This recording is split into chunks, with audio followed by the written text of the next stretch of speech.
Here's a shock. Men don't want to kill. Now you look at the newspapers, you listen to what we have to do to protect ourselves, and you go to me, hey Roy, how is it that men don't want to kill? And yet it seems to be that in certain places we're pretty good at it.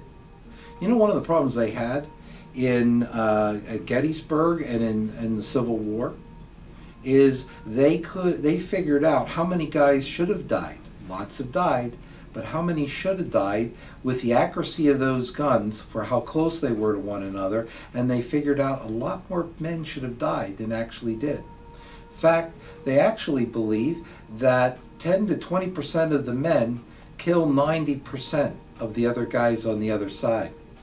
So there's kind of an instinct that we men don't want to kill. Now, how does that affect us? Okay, well, one, it's good news because you don't want to kill somebody, okay, and now you know that it's kind of normal not to want to do that. But the second thing is this: at a certain point in many of our histories, our parents and grandparents and great-grandparents, they had to go off to war, World War I, World War II. And they defended us. They overcame their instinct to kill, and as a result, they don't feel exactly good about themselves. Many of them saw things, experienced things that were all inside of them. They don't feel good about themselves. Now, what do we know about the brain? We know this: if you feel with somebody, if I feel with you, if I feel with my wife, if I feel with my children, all the other things that I don't want to feel that are back there, they come up too. So if I come back from World War II and I don't want to kill people, okay, and yet I did, and I saw all kinds of stuff that I haven't figured out how to deal with, and it's sitting back there, the last thing I want to do is become soft, touchy-feely, and love my sons, and love my daughters, love my wife, and have a family, because that feeling stuff comes in.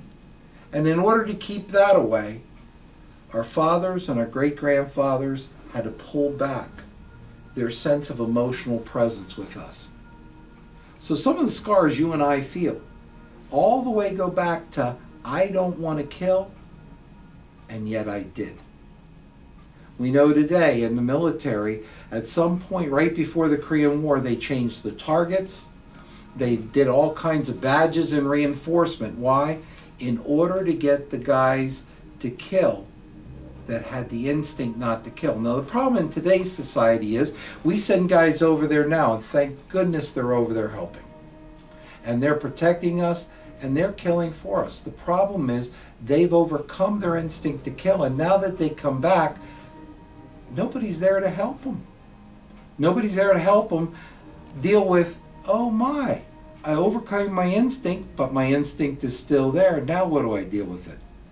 We men walk around with a lot of scars. We walk around with scars because we have our police officers, and we see some things where we walk around with scars because we're in the military and we overcame the instinct. We walk around with scars because our great and great grandfathers and fathers taught us these scars. They handed the scars to us, and we put them on thinking as a badge of honor, we are men, and so now we got these scars.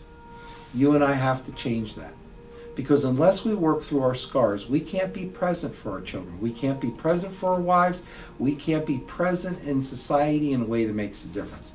What we do at Knights of the 21st Century is we've developed a program whereby we will teach you how to deal with your scars, how to take the history of men not wanting to kill and teach it, make it in such a way that the same men that didn't want to kill and had to kill or carry scars from those who did can learn how to love.